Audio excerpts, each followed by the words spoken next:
আমি শব্দ গাথি গানে তোমার ভাবনায়, কত সুর মেখে যে তারে মনের মতো সাজায়।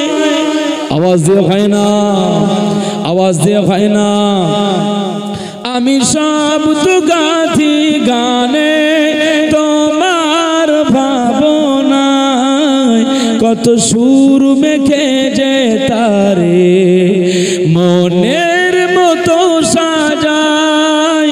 যদি মনের মতো গাথা মনের মতো না হয়, মনের মতো সাজিয়ে দিও গান আমার হেসে, গান আমার হেসে।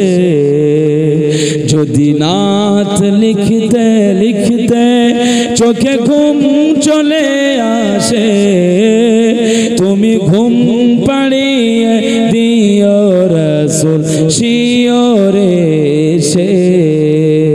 মুসলমান ছেলেরা, এ নবীর উম্মত উম্মতিরা, আল্লাহ নবী দিন ও দুনিয়ার বাদশা হাবিবুল্লাহকে, নবী জনাবে মুহাম্মদুর রাসূলুল্লাহকে সাল্লাল্লাহু আলাইহি ওয়াসাল্লাম সেই সময় চাচা আবু তালেবকে লক্ষ্য করে বলেছিল, আয় আমার চাচা আবু তালেব, আজ আপনার বাড়িতে আমি রয়েছি। আপনার বাড়িতে আপনি আমাকে যেভাবে মহব্বত করেন, যেভাবে ভালোবাসেন, আমিও আপনাকে সেইভাবেই ভালোবাসি। তবে আমি মুহাম্মদ সাল্লাল্লাহু আলাইহি ওয়াসাল্লাম জানিয়ে দিলাম, আয় আমার চাচা আবু তালেব, আপনি আমাকে যে নিষেধ করছেন, আমি মুহাম্মদ সাল্লাল্লাহু আলাইহি ওয়াসাল্লাম এই কাজে এগিয়ে যাব। নিষেধ আমি শুনবো না, নিষেধ আমি শুনবো না। আমার মিশনের কাজ আমি করেই যাব। আবু তালিব বললেন, আবু জাহেল একজন হিংস্র, আবু সুফিয়ান হিংস্র, উতবা সাইবারা হিংস্র, তোমাকে হয়তো ওরা অ্যাটাক করতে পারে, তাই আগে ভাগে আমার মাধ্যমে সংকেত দিয়ে দিল। সেই সময় রাসূলুল্লাহ সাল্লাল্লাহু আলাইহি ওয়াসাল্লাম বললেন, হ্যাঁ আমাদের নবী, নবীকে দেখো কি বৈশিষ্ট্য। সেই সময় রাসূলুল্লাহ বললেন, হ্যাঁ আমার চাচা আবু তালেব, আমি মুহাম্মদ সাল্লাল্লাহু আলাইহি ওয়াসাল্লাম, আমার আল্লাহ পাক আমাকে এই পৃথিবীতে নবী করে পাঠিয়ে দিয়েছে, রাসূল করে পাঠিয়ে দিয়েছে, রিসালাত দিয়ে পাঠিয়ে দিয়েছে, মেসেঞ্জার করে পাঠিয়ে দিয়েছে, দ্বীনের দাওয়াত দেওয়ার জন্য পাঠিয়ে দিয়েছে, মানুষকে গোমরাহি থেকে টেনে জান্নাতের পথে নিয়ে যাওয়ার জন্য আমি রাসূলুল্লাহ সাল্লাল্লাহু আলাইহি ওয়াসাল্লাম আমাকে পাঠিয়ে দিয়েছে। আমার আল্লাহ পাক আমার শানে বলে দিয়েছে, ইন্না আরসালনাকা শাহিদাও ওয়া মুবাশশিরাও ওয়া নাযীরা। আমার আল্লাহ পাক আমাকে বলে দিয়েছে, আমার হাবিব, আয় আমার প্যারা, আয় আমার দোস্ত, আমি আল্লাহ পাক জানিয়ে দিলাম আপনাকে পৃথিবীতে প্রেরণ করেছে, আপনাকে পৃথিবীতে জান্নাতের শুভ সংবাদ দেওয়ার জন্য, জাহান্নাম থেকে মানুষকে সতর্ক করানোর জন্য আমি আল্লাহ পাক নবী করে পাঠিয়ে দিয়েছি।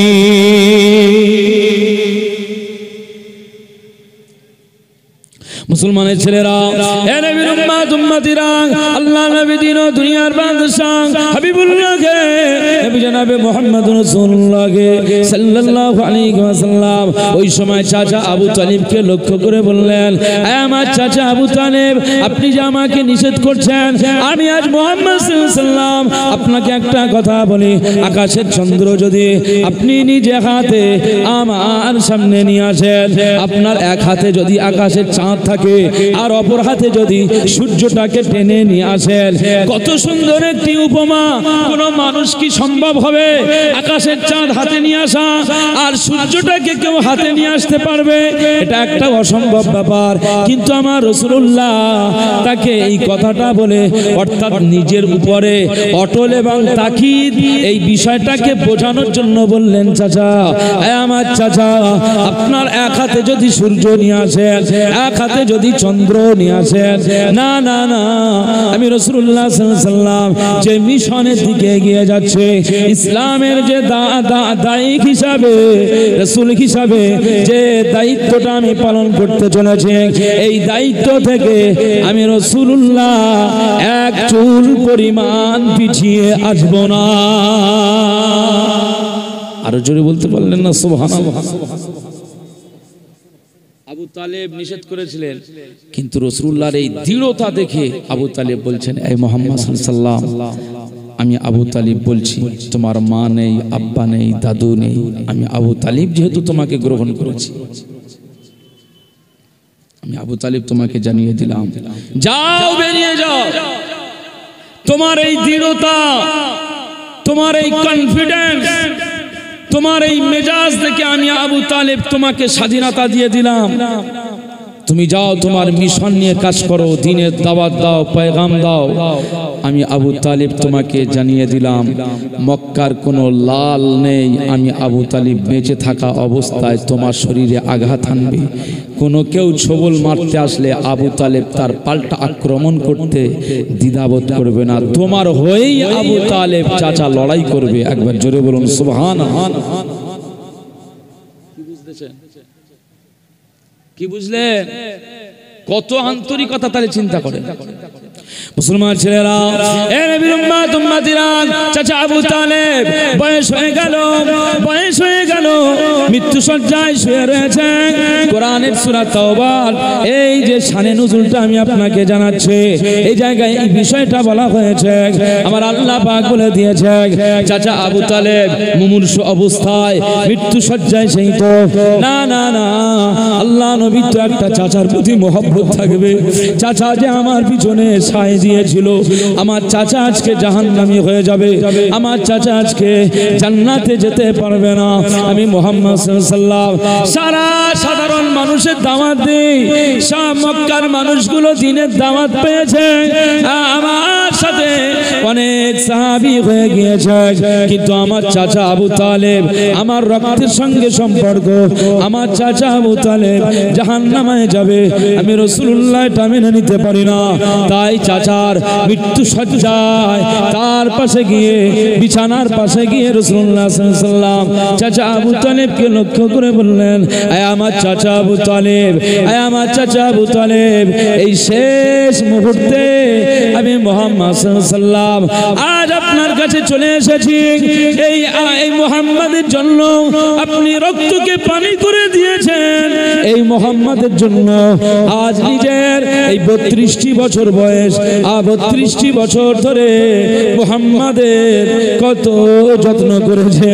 আমি রাসূলুল্লাহ সাল্লাল্লাহু আলাইহি ওয়াসাল্লাম জানিয়ে দিলাম, আজকে মৃত্যু সজ্জায় এই মুহূর্তে যদি একবার কালিমা পড়ে মুসলমান হয়ে যান, একবার যদি কালিমা পড়ে নেন, আমি রাসূলুল্লাহ সাল্লাল্লাহু আলাইহি ওয়াসাল্লাম জানিয়ে দিলাম, জীবনের মতো আমি মুহাম্মদ সাল্লাল্লাহু আলাইহি ওয়াসাল্লাম আপনার কালিমা পড়াতে আমি খুশি হয়ে যাব। না না না, আবু তালিব রাসূলুল্লাহর কথা একটু মনটা গলে গেল। যেই কালিমা পড়তে যাবে, অপরদিকে আবু জাহেলের দলেরা বসেছিল, ওরা বলল, এই আবু তালেব, এই আবু তালেব, তোর একটা সম্মান রয়েছে, তোর একটা ইজ্জত রয়েছে, সমাজের মানুষ তোকে অনেক মর্যাদা দেয়, আজকে তুই তোর বাপ দাদার ধর্মটাকে ত্যাগ করে, আর এই মৃত্যুর সময় তুই যদি ধর্মটাকে ত্যাগ করে চলে যাস, তাহলে জনগণ তোর নামে থুতু নিক্ষেপ করবে যে সারা জীবন একই ধর্মের উপরে বেঁচে ছিল, আর মৌতের সময়ে, মৃত্যুর সময়ে মুহাম্মাদের হাতে বায়াত হয়ে গেল। এটা কত লজ্জাজনক বিষয়। আবু জাহেল উতবা সাইবারা যখন এই কথাগুলো আবু তালেবকে শোনালো, আবু তালেব আবার আবু জেহেলদের দিকে চলে গেল। না না না, রাসূলুল্লাহ আবার বললেন, চাচা আমার দিকে মুখটা ফিরিয়ে দেন।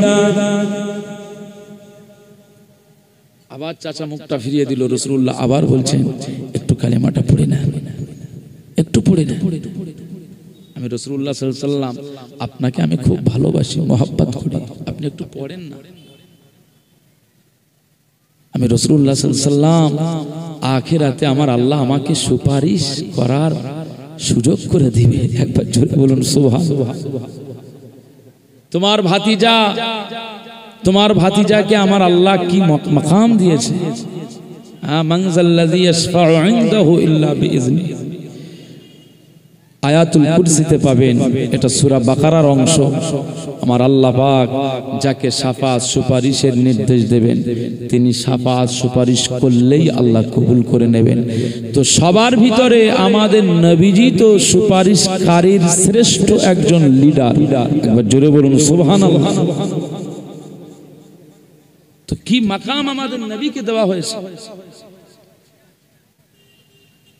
কি মাকাম দেওয়া হয়েছে।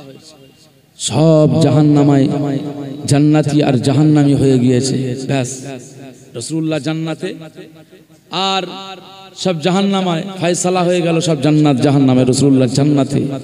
এদিকে জাহান্নামায় যে কিছু উম্মত পড়ে রয়েছে রাসূলুল্লাহ, এটা রাসূলুল্লাহকে জানানো হয়নি। বেশ জাহান্নামায় মানুষগুলো চিৎকার দেয়। একদিন ফেরেশতা জিবরিল আলাইহিস সালাম জাহান্নামার নিকটে হাজির। যেই জিবরাইল আলাইহিস সালাম জাহান্নামার নিকটে হাজির হয়েছে, এই উম্মতে মুহাম্মাদিরা জিবরিল আলাইহিস সালামকে দেখে চিনতে পেরে যাবে এই সেই ফেরেশতা যার সাথে আমার রাসূলুল্লাহর অনেক কানেকশন রয়েছে। একবার জোরে বলুন সুবহানাল্লাহ। রাসূলুল্লাহর কাছে এই সেই ফেরেশতা সব সময় আসতেন, ওহী নাজিল করতেন, রাসূলুল্লাহর দরবারে সব সময় বেশি আসা যাওয়া করত। এই সেই ফেরেশতা সব উম্মতে মুহাম্মাদি জাহান্নামের ভিতর থেকে চিৎকার দিয়ে বলবে, এই ফেরেশতা জিবরিল আলাইহিস সালাম আল্লাহ পাকের ফেরেশতা, আমরা যে জাহান্নামায় পড়ে রয়েছি আমার নবীজি, আমাদের নবীজি হয়তো জানে না। একটু আপনি গিয়ে বলেন না আমাদের নবীজিকে, আমাদের নবীজি খুব মহব্বতের নবী, মায়ার নবী, দয়ার নবী। ও আল্লাহ পাকের ফেরেশতা জিবরিল জান না, একটু আমাদের নবীজিকে একটু শোনান না যে জাহান্নামায় আমরা পড়ে হাবুডুবু খাচ্ছি। ফেরেশতা জিবরিল আলাইহিস সালাম রাসূলুল্লাহর কাছে এসে বলবে, আসসালামু আলাইকা ইয়া রাসূলুল্লাহ ইয়া হাবিবাল্লাহ, আপনি জানেন না আজকে একটা সংবাদ নিয়ে এসেছি। এই সংবাদটা শুভ সংবাদ নয়, এটা একটা দুঃখের সংবাদ। কি সংবাদ? ফেরেশতা জিবরিল আলাইহিস সালাম বলছেন যে আপনার একদল উম্মতরা সব জাহান্নামায় পড়ে আগুনে সারখার হয়ে যাচ্ছে। আপনি তো জানেন না।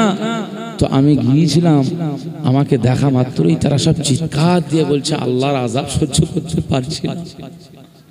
মুসলমান ছেলেরা, এ নবীর উম্মত উম্মতিরা, আমার আল্লাহ পাক আযাবের বিষয়ে যখন বলে দিয়েছে কোরআনের ভিতরে, ইন্না আযাবি লাশাদীদ, আমার আল্লাহ বলেছে আমি যেমন তোমাদের জন্য দয়ালু, রহমান নাম দিয়েছে, রহিম নাম দিয়েছে, আমার আল্লাহ বলেছে আমি যেমন তোমাদের জন্য দয়ালু ঠিক তেমনি ভাবে ইন্না আযাবি লাশাদীদ, আমি আল্লাহ পাক জানিয়ে দিলাম আমার আযাবটাও অনেক কঠোর, আমি আযাব দিতে অনেক কঠোরতা অবলম্বন করে। না না না, আমার শাস্তি যখন কোনো বান্দার উপরে চলে যাবে, ওই বান্দা আমার শাস্তিটা সহ্য করতে পারবে না। আমার বান্দা বান্দীদের বিষয় তো আমি আল্লাহ পাক জানে। এ নবীর উম্মত উম্মতিরা, আল্লাহ পাক বলেন বান্দা বান্দি তো বোঝে না, আমি আল্লাহ পাক জানিয়ে দিলাম ইন্না আযাবি লাশাদীদ, আমার আযাব বড় কঠিন।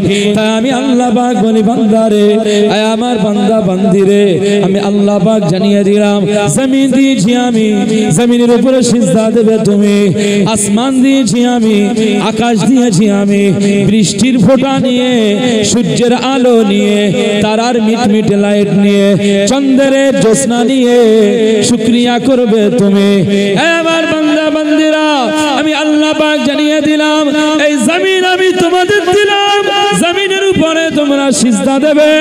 এই জমিন আমি দিয়েছি, জমিনের উপরে সিজদা দেবে তুমি। সূর্য দিয়েছি আমি, চন্দ্র দিয়েছি আমি, তারা দিয়েছি আমি, আকাশ দিয়েছি আমি, আর আকাশের বৃষ্টি নিয়ে ফসল ফলাবে তুমি, জমি বানাবে তুমি, আর চন্দ্রের জ্যোৎস্না লাইটে তুমি ঘুরবে তুমি, সূর্যের আলো নিয়ে চলবে তুমি, আর শুকরিয়া করতে হবে তোমাকে। আমি আল্লাহ পাক জানিয়ে দিলাম যদি তুমি এইভাবে জমিনে সিজদা দিতে দিতে পারো আর শুকরিয়া আদা করতে পারো, আমি আল্লাহ পাক জানিয়ে দিলাম না না না, আমি আল্লাহ তোমার থেকে আযাবের দরওয়াজাটা বন্ধ করে দিয়ে আমি আল্লাহ পাক তোমার জন্য জান্নাতের দরওয়াজা খুলে দেব। মুসলমান, তাহলে আমাদের আল্লাহ বলছে যে তোমাদের সম্পর্কে তো আমি জানি তোমরা আমার আযাব সহ্য করতে পারবে না।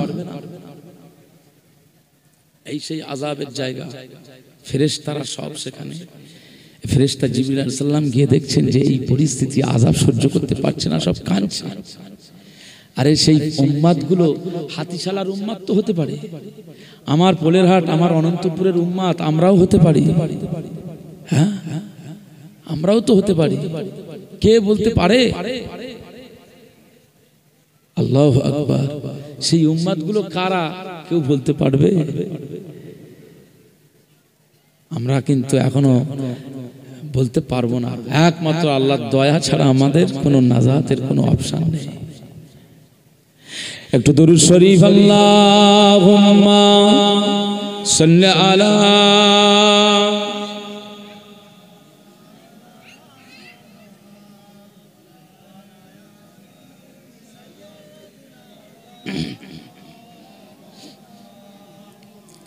যদি নাত লিখতে লিখতে চোখে ঘুম চলে আসে, তুমি ঘুম পাড়িয়ে দিও রাসূল শিওরে সে।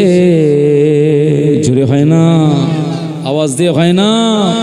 যদি নাত গাইতে গাইতে চোখে ঘুম চলে আসে, তুমি দেখা দিও রাসূল আমার স্বপ্নে সে। আমি শব্দ গাথি গানে তোমার ভাবনায়, কত সুর মেখে যে তারে মনের মতো সাজায়। আওয়াজ দিয়ে হয় না, আওয়াজ দিয়ে হয় না।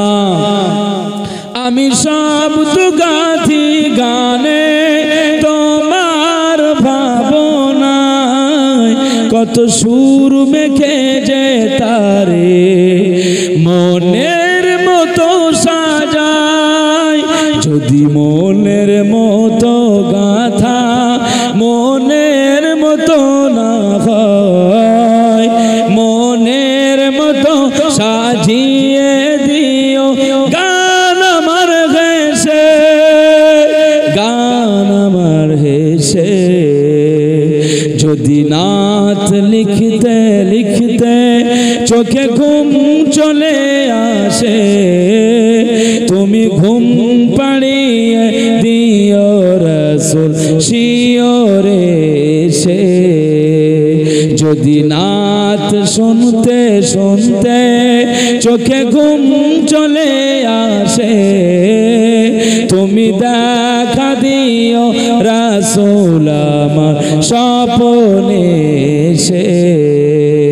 কভু লেখার ফাঁকে যদি ডাকে তোমার হৃদয়, তুমি নূর মদিনা ছাড়ি আসবে কি গো নিশ্চয়।